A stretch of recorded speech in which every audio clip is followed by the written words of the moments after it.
এই নুরুল ভাই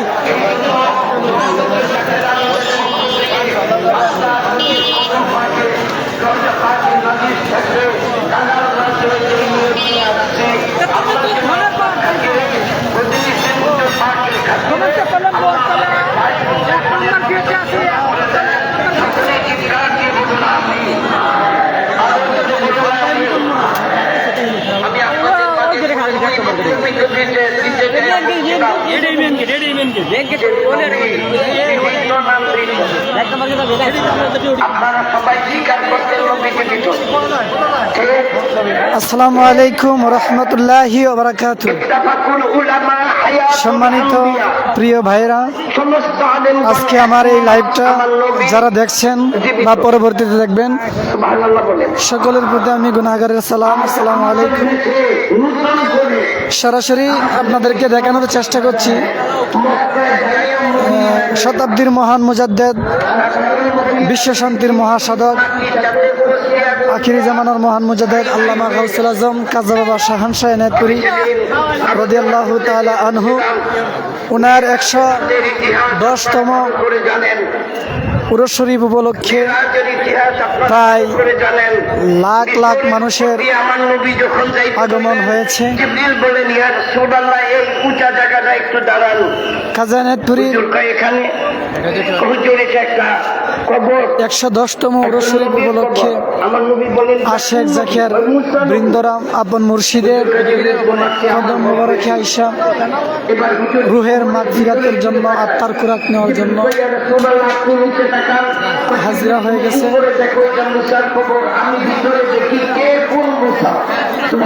আমি যতটুকু জানতে পারছি আর যতটুকু শুনতে পারতেছি, অন্যান্য বছরের চাইতে এই বছর মানুষ বেশি হয়েছে, সবাই বলতেছে। আর আমিও এমনি নিজ চোখে দেখা যা বুঝতেছি, এবছর মানুষ মনে হয় একটু বেশি হয়েছে। মুসা নবী যদি কবরে দাঁড়িয়ে নামাজ পড়ে, তাহলে আমার নবী হায়াতুন নবী, জিন্দা নবী, ইচ্ছে করলে আজকের এই মহাপবিত্র বিশ্ব উরুস শরীফে আসতে পারে কি পারে না? এটা আমাদের ইমান, এটা আমাদের হায়াতুন নবী, জিন্দা নবী। এবার নবীজিকে যদি প্রশ্ন করি, ইয়া রাসূলুল্লাহ, আপনি কি এনায়েতপুরের উরুস শরীফ দেখতেছেন? নবীজি উত্তর দেয়, ক্বালা নবী সাল্লাল্লাহু আলাইহি ওয়াসাল্লাম, উম্মত এনায়েতপুরের উরুস শরীফ কি বলো? রাআইতু বুয়ুতাল মুসলিমিনা ওয়াল মুসলিমা, আমি রওজা পাক থেকে সারা পৃথিবীর আমার সকল উম্মতের ঘরের দরজা পর্যন্ত দেখতে পাই। আল্লাহ, এই ক্ষমতা নবীজির দিকে এই শায়েখকে আজকে এখন নতুন করে দেখলাম আমার দেশের এক মিনিট আগে আমার নবীকে সুরক্ষতি দেয় 40 বছর। এই যে শায়েখ, এই শায়েখ, সোশ্যাল মিডিয়ায় দেখছেন আমার নবীরা 40 বছর। এই যে শায়েখ, ও শায়েখ, ও ফয়সাল বা শায়েখ, লাইভ লাইভ আপনারা দেখতে পাচ্ছেন আমাদের প্রিয় শায়েখ ফয়সাল আল মুজাদ্দিদি সাহেব, তিনি লাইভ চলতেছে, কিন্তু লাইভ সম্মান বেড়ে দিল না, খুব সুন্দর হয়ে আসছে, সমস্যা নেই। সবার কাছে সালাম। তো তুই করবেন না, আলোচনা করবেন না রাত্রে?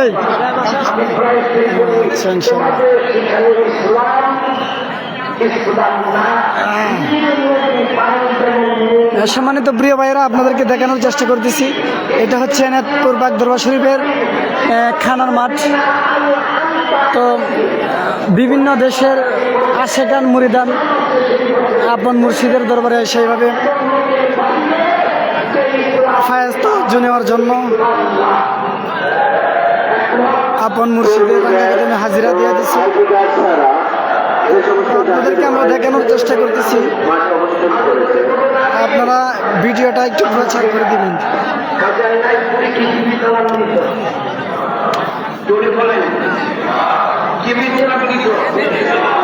পদ্মা নদীর মধ্যে 29 খান নৌকা 5 ফুটে বাইরের দিকে যখন রওনা দিলেন হঠাৎ করে উত্তাপ নৌকার পরিমাণার মধ্যে প্রচন্ড তুফানে একখান নৌকার মাঝখান দিয়ে একটা তক্তা ছুটে যায়। নৌকার যাত্রী এবং নৌকার ভিতরে যারা ছিলেন যাকে ওনারা কোনো মধ্যে সামনে উঠলেন, চরে উঠলেন, চরে ওইটা নৌকাটা তাই না, চরের মধ্যে নৌকাটা উঠাইলেন। তথ্য তো একখান ভাঙা, এই ঢেউয়ের মধ্যে কিভাবে রওনা দেবে?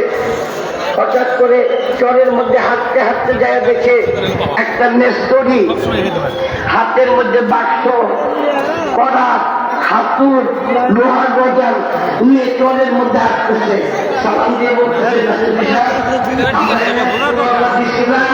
মাঝ নদীতে আমাদের নৌকারা ভাইটা গেছে, চরে ভাইটা করছি, আপনি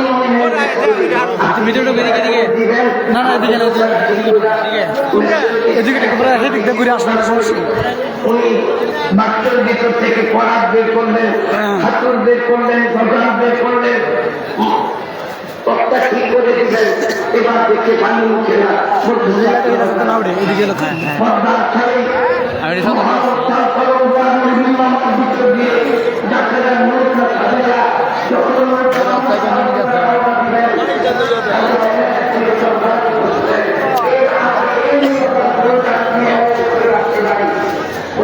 প্যান্ডেলের সামনে অনেক মানুষ, প্যান্ডেলের সামনে এখন আর যাওয়া সম্ভব না, কারণ ওইখানের যে অবস্থা, প্যান্ডেলের সামনে কেন আরো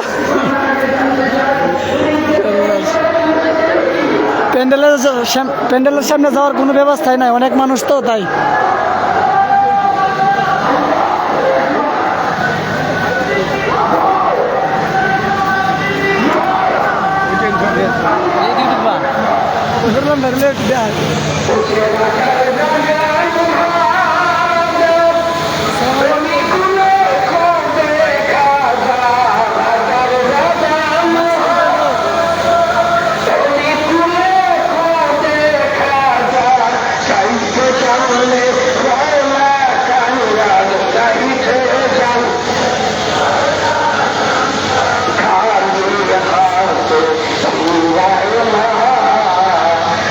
শরীফ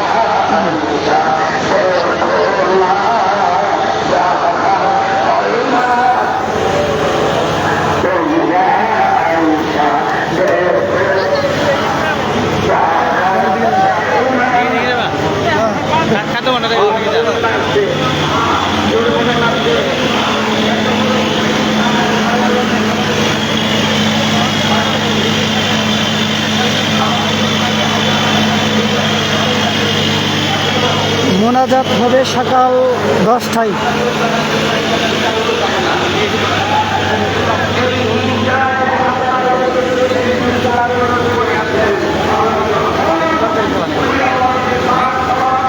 শুধু ভাত মনে হয়, ভাত ওদিকে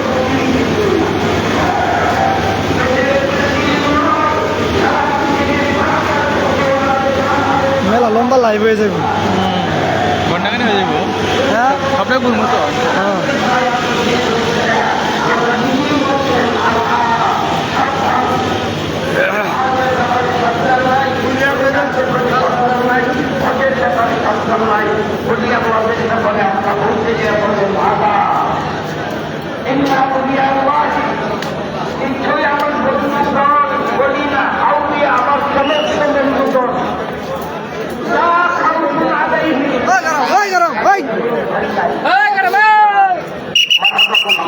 যান এদিকে যাই না, এদিকে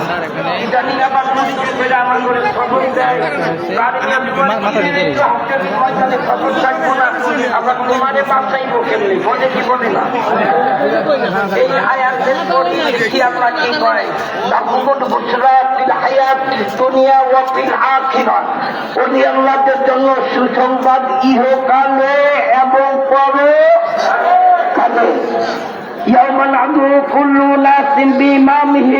এই আয়াতের ব্যাখ্যায় আছে প্রত্যেকটা লোক তাদের ইমামের নেতৃত্বে হাসরের ময়দানে উঠবে। আমরা যদি ভালোবাসতে পারি, হাসরের ময়দানে আমাদের হাতের মতো হবে। ঠিক আছে, আমরা চাই কি চাই না? আল্লাহ আমাদের সকলকে কবুল করেন, করে বলেন আমিন। আরে করে বলেন আমিন। ভয় নাই ইহকালে, কথা বলা, ভয় নাই ইহকালে। কেন নাই? যেহেতু আমরা আল্লাহর ওলিদেরকে হাদিসের মধ্যে নবী পাক বলেন,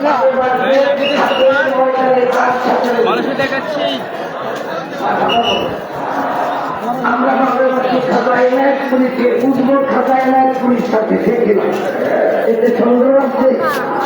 আমরা ভালো বাঁচবি, ভালোবাসা। সম্মানিত প্রিয় ভাইরা, এটা হচ্ছে আমাদের যেখানে হুজুর পাকগণ বসবাস করে, যেখানে ওনারা থাকেন, এটা হচ্ছে সেই জায়গা। হুকুম পালন করা কিন্তু করে ভালোবাসার কাজে আমার পায়ের মধ্যে একটা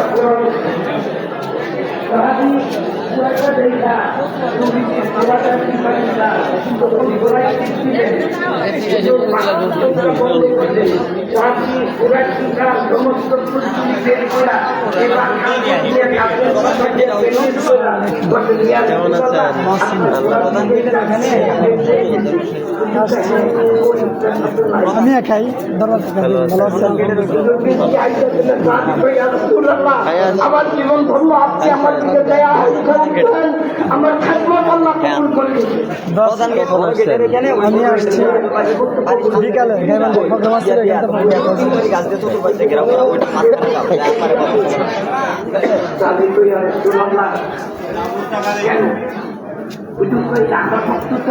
আমার শরীরের রক্তগুলো এগুলি যেখানে সেখানে পালিয়ে রাখিস না, মানুষের পাড়াবে, এটা পাহাড়ের মধ্যে রেখা দেবে।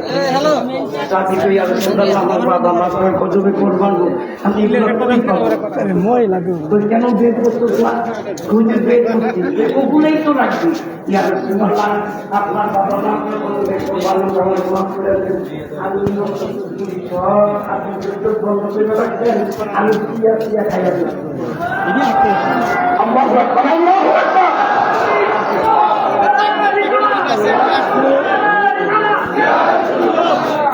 আমি খাইয়া তুমি কি করলে? তুমি কি আল্লাহর বিধান জানো না? মানুষের রক্ত পান করা হারাম। নবীজি যখন ঘোষণা দিলেন আপনার আল্লাহর কথা ঠিক, আমনেটাও ঠিক, আমি যেটা করছি হুজুর কাছে আপনি তিনটা ঠিক হয় কিভাবে? আল্লাহ কইছে হারাম, আমি কইছি হারাম, তুই এটা হারাম বানাবি কেন?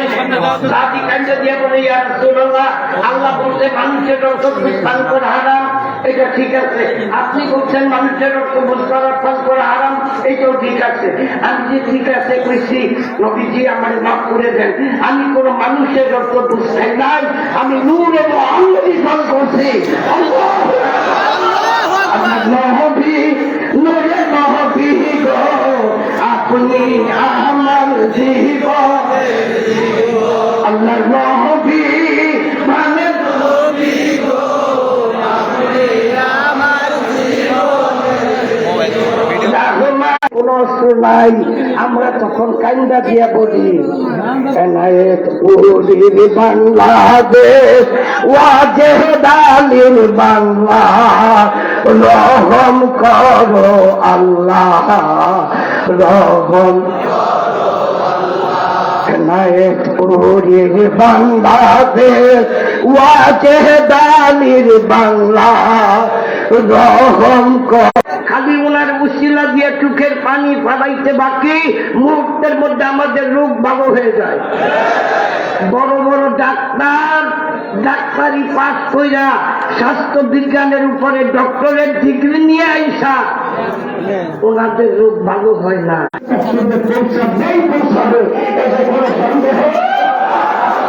একমত